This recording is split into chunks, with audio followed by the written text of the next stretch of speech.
प्यार एला प्यार हो गए है रंगो ओय अब कैसे करबो बेटा ती समझा रे मोला। का बोलती ते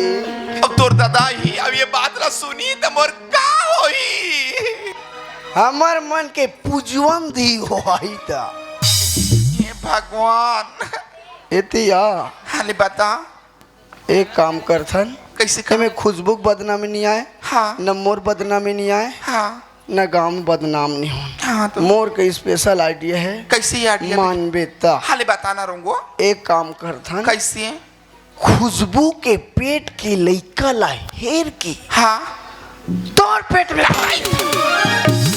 टोकरा रायपुर ले ही मोहल लइका है कहीं त वहां हेरे के तो कर पेट के लेकर मोर में बाहर बे का परेशान में नहीं हेर बो ऑपरेशन में नहीं हेर वो कोठिया था रे बने बने सोच ना बेटा कहीं भले सोच ना रे। ऑपरेशन में हो